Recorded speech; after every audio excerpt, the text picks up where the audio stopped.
Hello everyone, welcome back to our channel. NEET UG examination cancellation కానీ రీనీట్కి సంబంధించి ఈ రోజు స్పెషల్ వెకేషన్ బెంచ్ తోట సుప్రీం కోర్ట్ ఆఫ్ ఇండియాలో మనకు ఈ రోజు హీరింగ్ ఉండే. సో ఈ యొక్క హీరింగ్ సంబంధించి ఏం రిజల్ట్స్ వస్తుందని యావత్ భారతదేశంలో ఉన్న నీట్ యూజీ ఆస్పిరెంట్స్ అండ్ వాళ్ళ పేరెంట్స్ వెయిట్ చేస్తూ ఉన్నారు. సో మనకి హీరింగ్ అయిపోయింది. సో రిజల్ట్స్ ఒకసారి మనం గమనించినట్లయితే సుప్రీం కోర్టు రీనీట్కి సంబంధించి కానీ ఎగ్జామినేషన్ క్యాన్సిలేషన్ సంబంధించి కానీ ఏ డెసిషన్ తీసుకోలేదు. సో క్యాన్సిల్ చేయమని చెప్పేసింది. దాంతో పాటుగా మేము కౌన్సిలింగ్ లో కూడా ఆపమని చెప్పట్లేదు, కౌన్సిలింగ్ ని మీరు ప్రొసీడ్ అవ్వచ్చు అని చెప్తూ ఈ కేసుని జూలై 8th కి పోస్ట్ పోన్ చేయడం జరిగింది. ఓకేనా.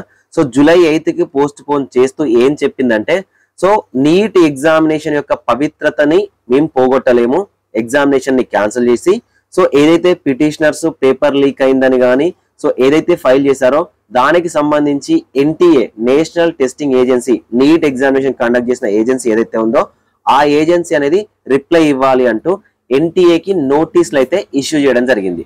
ఓకేనా.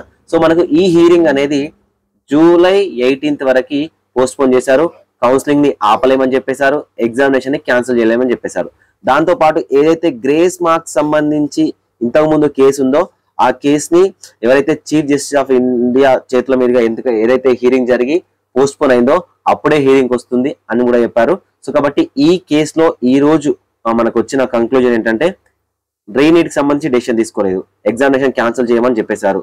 సో పవిత్రతని కాపాడాలనుకుంటున్నాము, పిటిషనర్ చేసిన ఏదైతే ఆర్గ్యుమెంట్స్ ఉన్నాయో, పేపర్ లీక్ ఏదైతే ఉందో వాటికి సంబంధించి ఓఎంఆర్ కేసెస్ ఏవైతే ఉన్నాయో వాటికి సంబంధించి రిప్లై ఇవ్వాలని ఎన్టీఏకి నోటీస్ ఇచ్చారు. అదేవిధంగా జూలై 8కి పోస్ట్ పోన్ చేయడం జరిగింది. సో ఇది సుప్రీంకోర్టులో జరిగిన విషయం.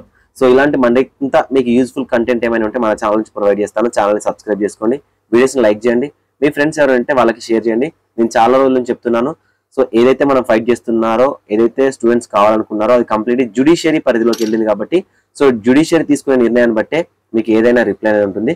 సో ఏదైతే అవుతుందో వెయిట్ చేసి చూద్దాం. Thank you so much.